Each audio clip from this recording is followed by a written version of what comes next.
Good morning. Morning, late morning. My name is Harlan Pruden, and I am, Harlan. First lesson for the Native American community is so many people ask me what my Indian name is. My Indian name is Harlan. Because most people think that if you don't have feathers or running around an alarm clock, you're not Indian. I'm Indian through and through. I'm a member of the Cree Nation, which is located in northeastern Alberta, Canada.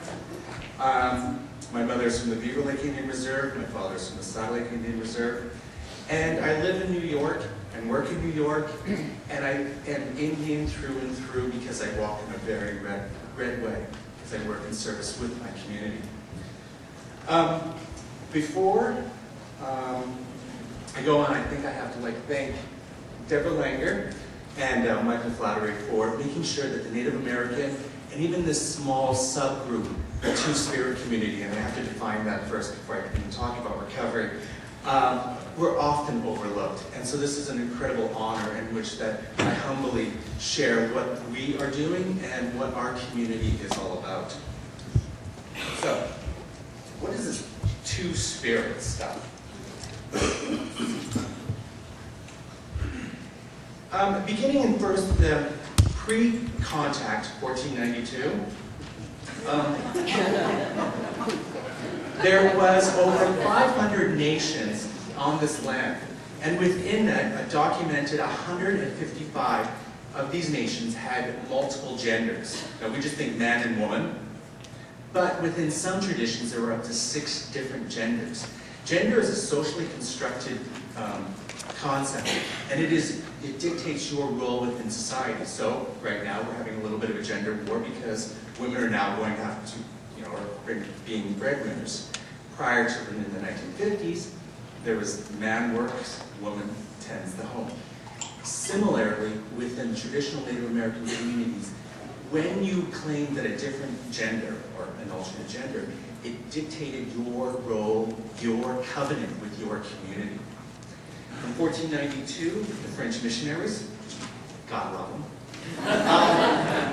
came up with this wonderful term, God love them, came up with this wonderful term named berdache. It was picked up from an Arabic-rooted word, and it basically meant, in Arabic, a male prostitute, a male slave, or a sex slave. And they didn't have the French missionaries had no idea what the heck these people were, that were a blending of both male and female roles and within dress. So of course they stigmatized them and called them berdache. And in 1989 to present, starting in 1989 at an international gathering, the 3rd annual international gathering, a council was called and they came up with the term TwoSpirit. And it was supposed to be a reflection of the combination of the masculinity and the femininity, which are attributed to males within feminine roles and females within masculine roles. Roles within the community. We have to always make sure that it is. This concept doesn't make sense without a community construct. Here are some of the traditional TwoSpirit terms. There was the concept TwoSpirit didn't exist, but in the Osage Nation, that was the word for their TwoSpirit people. The Lakota tradition, the Nadla. The Nadla actually is really funny because, again, there's such ethnic diversity within our own community. Is that I make sure that when I'm talking to a group that, and it includes some Navajo folks, I always say the TwoSpirit and the Nadla traditions, because TwoSpirit in Navajo means that you're whacked. So I don't want to be offensive to my Navajo brothers and sisters. Again, gender, this is a gender analysis, not a sexual orientation analysis. Sexual orientation is about who you actually are attracted to and have sex with. Gender is socially defined and dictates one's place and role within one's community. The TwoSpirits on a traditional construct. There were mediators, both within the men's camp and the women's camp, but within the spiritual world and the physical world. So they were also known as great shamans, medicine men, dreamers, visionaries. There's all those other concepts. They were social workers. Because of their work within the community, they were given so many gifts. You give to the people who give the most, because you know that you're going to give it to yourself. So they had an excess of resources. When you have 2 blankets, you have 1 too many. And so what they would do was go and find the neediest within the community and share their wealth, because that's wealth.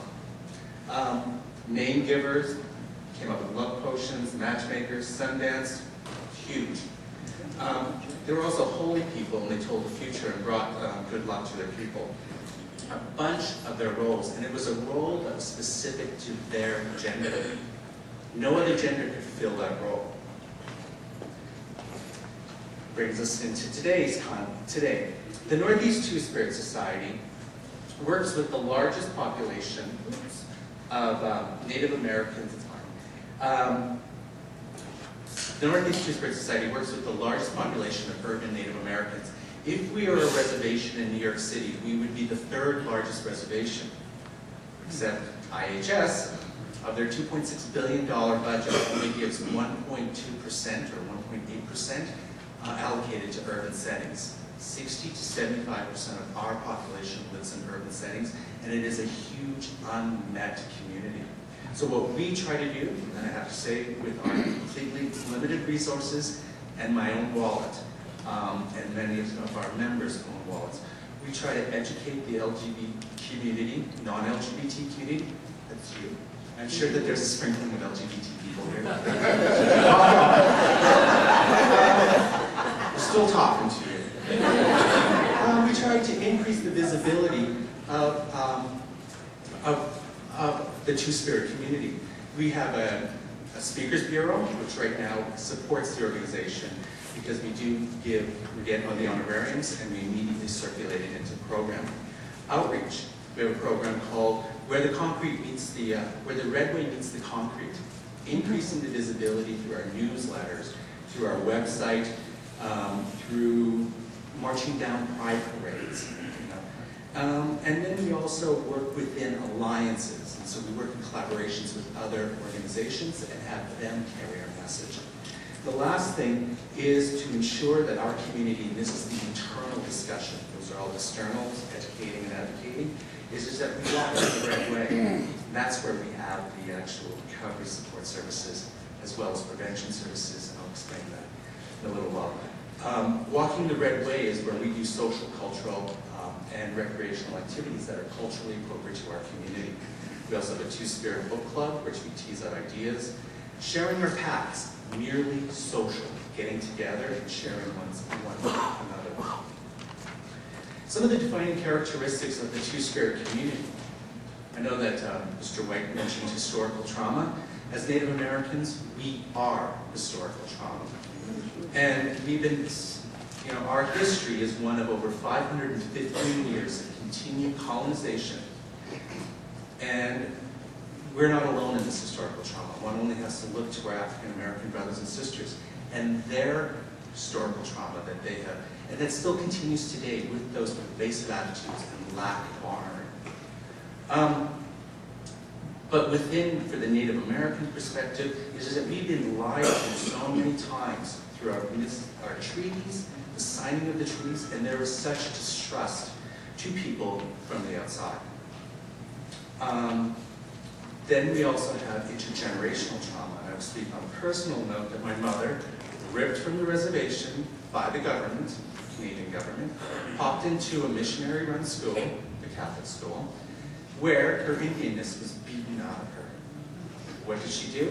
Return back to the reservation, had a nice little son, beat the crap out of me. Because that's what she knew. This continues today. We have to stop it.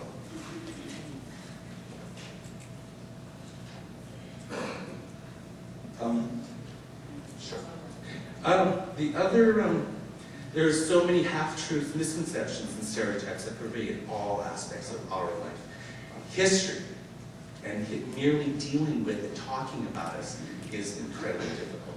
The last point that is defining, one other thing is that we're the only people that actually have to carry cards to prove that we're Indians. When an RFP is sent out from IHS, we have to say that we are only going to provide services to card-carrying Indians. No other community has to do that. The LGBT community, when they release their RFPs from the federal government, they don't say, prove that you're working with the LGBT community.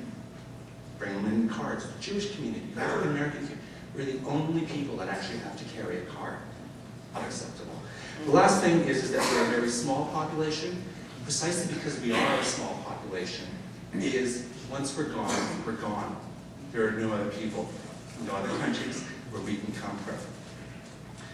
Really cool, where am I?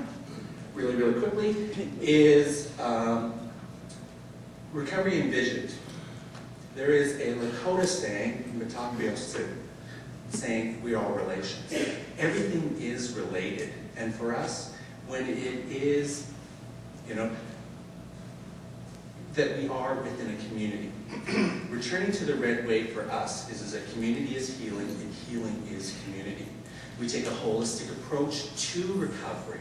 And recovery also, and the programming that we do, things like our bingo's back, we do a potluck and prizes on Fridays, and learning to dance. We firmly believe that anything that instills a greater sense, we firmly believe that the first step towards an individual making healthy decisions comes from the development of self-esteem. We strongly believe that the community pride is integral to the development and support of self-esteem. So all of our programming activities are designed to build community, instill greater cultural awareness, and enhance the overall wellness of our participants through the ability to express pride within their distinct heritage. But we don't say that.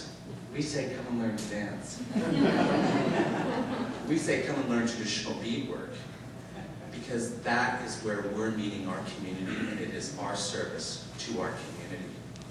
And I think that is what, and thank God that we don't have funders, and thank God that the funding is coming out of my pocket, as well as my elder's pocket, and anyone that knows me longer than 10 minutes. Is we don't have, funders go, well, where's the HIV/AIDS prevention messaging, and where's the recovery support services messaging? And we're like, no. Let's learn them to dance. And within there is prevention, because if you love who you are, and you celebrate who you are, that's prevention. Because you're not going to put yourself into risky behavior and having unprotected sex. You're not going to drink yourself into a hole, and you're not going to use drugs. And it's also recovery support services because it only makes sense within a community construct.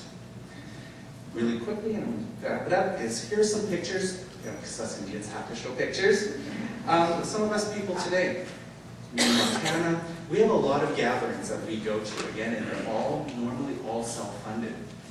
The Denver TwoSpirits Society, they have no money, but Joey Criddle, kind of the guy in the top left-hand corner in the red shirt, is making us two hand drums, and makes hand drums for other organizations that want to start drumming circles, because it's once we preserve our culture, we preserve people, and we bring the Blackfoot Montana TwoSpirit Gathering, the international gathering, the 20th annual international gathering held here in Minneapolis.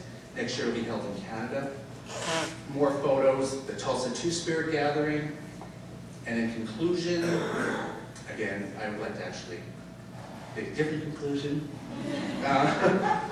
is some of the other things that we are doing that separates us out is we're providing, right now we're trying to put together a conference, so how to identify a site, but it is to bring together all of the service providers within treatment, prevention, advocacy, and recovery around crystal meth in the Native American community.